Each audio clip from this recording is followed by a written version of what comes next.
Hello everyone, welcome to our YouTube channel. हमारा आज का सेशन अगेन हमारे सब्जेक्ट वाइज एमसीक्यूज़ पे है।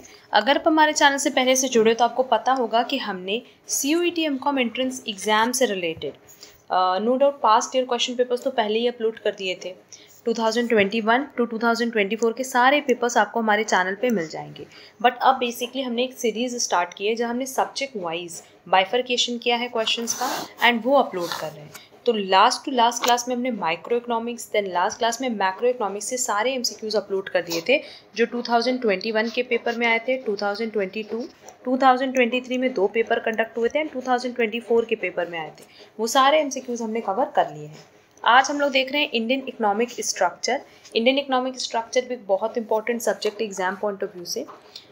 तो अब इस पे हम लोग डिस्कशन करेंगे कि हर ईयर में इसमें कितने क्वेश्चंस आए थे। 2021 की बात करें तो 3 क्वेश्चंस हमारे इंडियन इकोनॉमिक स्ट्रक्चर से थे। एंड आज का सेशन स्टार्ट करने के पहले हम आप लोगों को एक डिटेल इन्फॉर्मेशन प्रोवाइड करना चाहते हैं related to CUET MCom entrance exam classes. हमने CUET एमकॉम एंट्रेंस एग्जाम से रिलेटेड 2025 के लिए क्लासेस ऑलरेडी स्टार्ट कर दी हैं। हमारे बैचेस अगस्त, सितंबर, अक्टूबर में ऑलरेडी एक बैच स्टार्ट हो चुके हैं एंड अब नवंबर बैच जो हमने इंट्रोड्यूस किया है, लॉन्च किया है। अगर आप उसमें इंटरेस्टेड हो तो आप एनरोलमेंट करा सकते हो, बट एनरोलमेंट कराने के लिए इस बार आपको हमारे ऐप को डाउनलोड करना पड़ेगा। सिंपली आप प्ले स्टोर से हमारा ऐप डाउनलोड कर सकते हो, CA काजल डेरोलिया, एंड उस ऐप पे आपको इस पर्टिकुलर बैच की डिटेल मिल जाएगी। जैसे ही आप सर्च करोगे आपको नवंबर बैच की डिटेल मिल जाएगी। कोई भी डाउट हो आप इस नंबर पे कांटेक्ट कर सकते हो, व्हाट्सएप कर सकते हो, हम आपको सारी इन्फॉर्मेशन प्रोवाइड करवा देंगे। एंड ओवरऑल देखो जो हमारी ऑनलाइन क्लासेस हैं प्लस स्टडी मटेरियल है प्लस टेस्ट सीरीज़ है, इसकी कॉस्ट आपको 7000 आएगी। तो अगर आप पूरा कॉम्बो परचेज करते हो तो नो डाउट आपके लिए बेनिफिशियल होगा, क्योंकि सारे सब्जेक्ट्स से आपको डिटेल लेक्चर क्लासेस मिलेंगी। ऐसा नहीं है कि हमने कहीं समरी फॉर्म में पढ़ाया है। प्लस आपको स्टडी मटेरियल बिल्कुल डिटेल में मिलेगी। जो हमारी स्टडी मटेरियल है वो बहुत डिटेल में, बहुत हमने टॉपिक वाइज पूरी स्टडी मटेरियल बनाई है। एंड टेस्ट सीरीज़ भी हमने इस तरीके से बनाया है कि आपको एग्ज़ाम में बिल्कुल ऐसा फील नहीं होगा कि आप फर्स्ट टाइम एग्ज़ाम देने आए हो। क्योंकि टेस्ट सीरीज़ में ना आपको subject wise, chapter wise test तो मिलेंगे, but full flesh that is overall test भी मिल रहे हैं। और ओवरऑल टेस्ट में सेम पैटर्न पे जैसे क्वेश्चन होते हैं 75 MCQs related to commerce based CUET में, उसी तरीके से हमने पूरा पेपर पैटर्न सेट किया है। +4 रहेगा, -1 रहेगा, सेम जैसे पेपर पैटर्न रहता है। तो एग्ज़ाम के पहले आप इतनी बार टेस्ट दे दोगे ना कि आपको एक प्रॉपर एक्सपीरियंस हो जाएगा कि कैसे आपको एग्जाम में क्वेश्चन अटेम्प्ट करने हैं, कितने नंबर ऑफ क्वेश्चन अटेम्प्ट करने हैं। अगर कोई कॉम्बो नहीं परचेज करना चाहता तो इंडिविजुअल का भी हमने ऑप्शन आप लोगों के लिए रखा है। एंड यहाँ देखो हमने कोर्स ड्यूरेशन 11 मंथ्स लिखा है, बट ना 11 मंथ्स मतलब सिंपली क्या है कि जब तक आपका एग्ज़ाम नहीं कंडक्ट हो जाता तब तक आपके लिए ये पूरा जो बैच है ये वैलिड रहेगा। ठीक है, तो अगर कोई भी इंटरेस्टेड है क्लासेस में एनरोलमेंट के लिए तो वो हमें व्हाट्सएप पे कांटेक्ट कर सकता है। टेलीग्राम पे भी आप लोग कांटेक्ट कर सकते हो, लिंक आपको डिस्क्रिप्शन बॉक्स में मिल जाएगी। तो चलो फिर अपना आज का सेशन स्टार्ट करते हैं, जिसमें हम देखेंगे कि इंडियन इकोनॉमिक स्ट्रक्चर से 2021 में 3 क्वेश्चंस आए थे, 3 MCQs थे। पहला था which type of economy can be termed as laissez faire economy. अब आप लोग बोलोगे कि मैम ये तो माइक्रो इकोनॉमिक्स का क्वेश्चन है। आप माइक्रो इकोनॉमिक्स में भी ले सकते हो और इंडियन इकोनॉमिक स्ट्रक्चर में भी इसको ले सकते हो। तो लीज फायर मतलब क्या, कि सिंपली हम कह रहे हैं जहाँ आप अलाउ करते हो ना प्राइवेट बिजनेसमैन को कि वो खुद को डेवलप करे by using their own factor of production like land, labour, capital, entrepreneur, और उसमें गवर्नमेंट का किसी भी तरह का कोई कंट्रोल नहीं होता। क्लियर। और देखो लीज फायर का मतलब सिंपली होता है ना, कस्टमर को जो पसंद है हम वो बना करके बेचेंगे, क्योंकि हमारा क्या होता है, प्रॉफिट मोटिव होता है, हमें ज़्यादा से ज़्यादा पैसे कमाने हैं। ठीक है, तो ऐसा ये जो लीज फायर इकॉनमी है ये कौन सी, कैपिटलिस्ट इकनॉमी। क्योंकि कैपिटलिस्ट इकनॉमी में क्या होता है कि जो फैक्टर ऑफ प्रोडक्शन होता है that is land, labour, capital, entrepreneur, ये किससे रिलेटेड होता है, प्राइवेट सेक्टर से। ठीक, तो करेक्ट आंसर होगा capitalist economy. Next is who is the current chairman of NITI Aayog. NITI Aayog का जो करेंट चेयरमैन है वो है Shri Narendra Modi ji. Next, the concept of 5-year plan was borrowed from which country. 5-year plan का ये जो कॉन्सेप्ट है ये USA से बोरो किया गया है, इंग्लैंड, रशिया, फ्रांस, ये रशिया से बोरो किया गया है। तो करेक्ट आंसर होगा रशिया। अब देखो 2022 में एक ही क्वेश्चन था related to Indian economic structure. इसमें ना 2 स्टेटमेंट्स दिया था, एक असर्शन एक रीज़न है। आपको बताना है कि असर्शन करेक्ट है कि नहीं, रीज़न करेक्ट है कि नहीं, एंड रीज़न क्या जस्टिफाई कर रहा है असर्शन को। अब देखो असर्शन की बात करें तो कह रहा है industrial policy 1991 initiated liberalisation of Indian economy. No doubt ये करेक्ट है, क्योंकि इंडस्ट्रियल पॉलिसी की बात करें, इंडस्ट्रियल पॉलिसी 1991 की बात करें ना, तो ये इंडियन इकनॉमी में इसकी वजह से बहुत ज़्यादा लिबरलाइजेशन आया था, बहुत ज़्यादा चेंजेस आए थे. Then industrial growth was very slow before 1991. Yes, 1991 के पहले तो बहुत स्लो ग्रोथ थी, और बाद में क्या हुआ, due to liberalisation, privatisation and globalisation industrial growth बढ़ी. तो असर्शन भी करेक्ट है, रीज़न भी करेक्ट है, एंड देखा जाए तो रीज़न करेक्ट एक्सप्लेनेशन है असर्शन का, तो करेक्ट आंसर होगा फर्स्ट.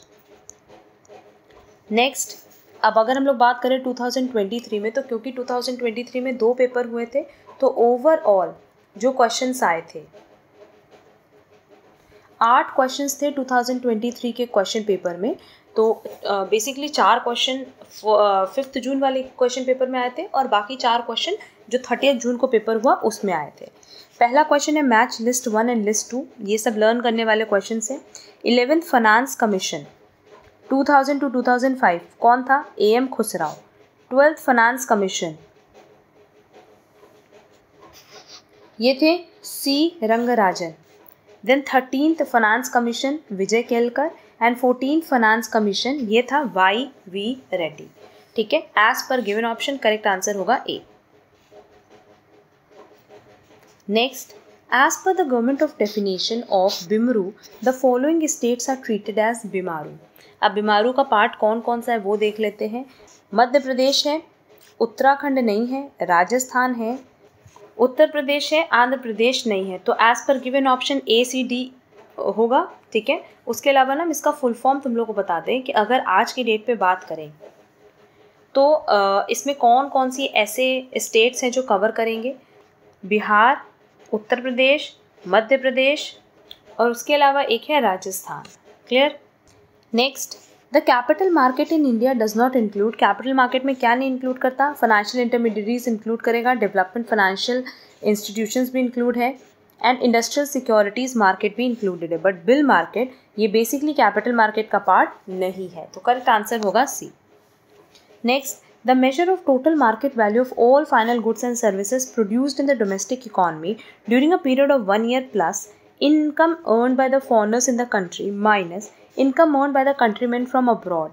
इसको हम क्या कहते हैं, ये बेसिकली किसकी डेफिनेशन है बेटा, GDP की, that is gross domestic product की.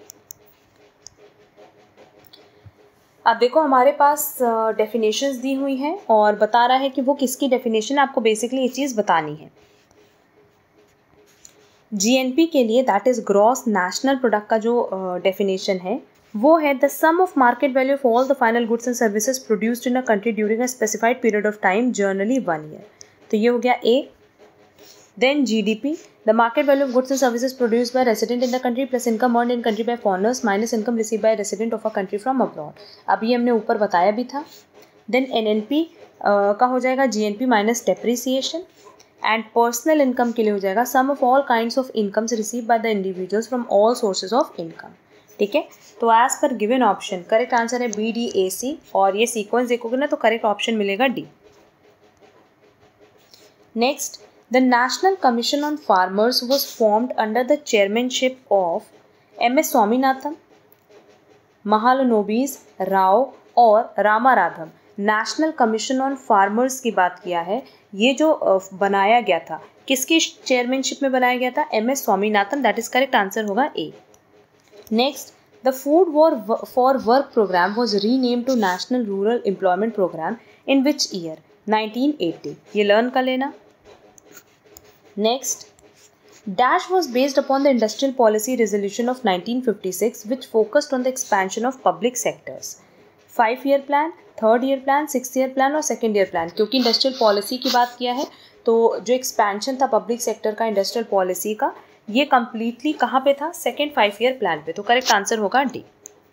अब 2024 में हमारे पास 2 क्वेश्चंस थे related to Indian economic structure.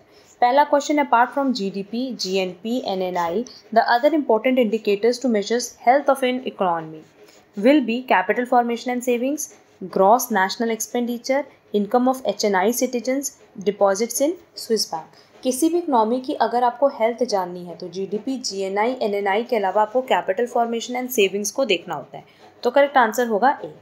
And हमारा आज का लास्ट क्वेश्चन है, following are the statements highlighting the socio economic indicators of India's population.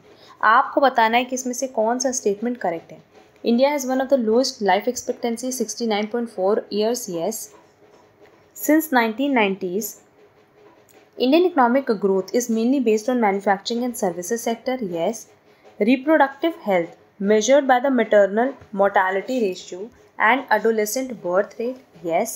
ये सब लर्न करने वाले क्वेश्चंस हैं। Labour market participation measured by the labour force participation rate of female and male population aged 18 years and older, no. अब देखो, labour market participation की बात करें ना, तो ये हम लोग 18 ईयर्स और ओल्डर की बात नहीं करते, ये हम लोग बात करते हैं 15 ईयर्स और ओल्डर्स की, ठीक है। 15 ईयर टू 64 ईयर्स जनरली हम लोग ये कैटेगराइजेशन यहाँ करते हैं। तो ये स्टेटमेंट इनकरेक्ट है और बाकी पहला 3 स्टेटमेंट करेक्ट है, तो करेक्ट आंसर होगा बी। क्लियर। अब देखो, ये हमारा ओवरऑल इंडियन इकोनॉमिक स्ट्रक्चर से रिलेटेड सारे पास्ट ईयर क्वेश्चंस थे जो कि हमने आप लोगों को यहाँ पे डिस्कस करके बता दिए। वैसे तो हमने जो ओवरऑल पेपर डिस्कस किया है 2021 टू 24, उसमें ये सारे क्वेश्चंस डिस्कस्ड हैं, बट स्टिल यहाँ से आप लोगों को एक ओवरऑल आइडिया लग जाएगा ना कि हर सब्जेक्ट से रिलेटेड कितने क्वेश्चंस आते हैं, किस लेवल के क्वेश्चंस आते हैं, कौन से topic exam point of view से ज़्यादा रेलेवेंट है ना। तो अगर आप हमारे चैनल पे नए हो तो इस सीरीज से ज़रूर जुड़ जाना। सिंपली आप हमारे चैनल को सब्सक्राइब कर देना, बेल आइकन दबा देना, सो दैट आपको सारे नोटिफिकेशंस टाइमली मिल जाएं। जो भी क्लासेस हम अपडेट करें रिलेटेड टू दिस सीरीज़ वो आपको अपडेट मिल जाए। एंड साथ ही साथ ना, जैसे हमारी सीरीज़ कंप्लीट हो जाएगी, हम सारे यूनिवर्सिटी से रिलेटेड, चाहे वो CUET हो, जामिया हो, HPU है, उड़ीसा CPET है, हर से रिलेटेड बहुत सारे MCQs अपलोड करने वाले हैं जो इंपॉर्टेंट है एग्जाम पॉइंट ऑफ व्यू से। अगर आपको आज का क्लास यूज़फुल लगा है तो वीडियो को लाइक, कमेंट, शेयर ज़रूर कर देना। एंड अगर आपने microeconomics as well as macroeconomics की क्लासेस अभी तक नहीं कवर की है तो लिंक आपको डिस्क्रिप्शन बॉक्स में हमने प्रोवाइड कर दी है। साथ ही साथ ऐप की लिंक भी हमने डिस्क्रिप्शन बॉक्स में प्रोवाइड किया है। आप डायरेक्टली वो लिंक क्लिक करके हमारी क्लासेस परचेज कर सकते हो। अब हम लोग मिलेंगे हमारी नेक्स्ट क्लास में, और हमारा जो नेक्स्ट सब्जेक्ट होगा वो होगा क्वांटिटेटिव इकोनॉमिक्स। क्वांटिटेटिव इकोनॉमिक्स भी देखोगे तो एग्जाम पॉइंट ऑफ व्यू से रेलेवेंट है। अब इसमें जो भी क्वेश्चंस कवर किए गए हैं उसको भी हम लोग डिटेल में डिस्कस करेंगे। आज के लिए बस इतना। Thank you so much.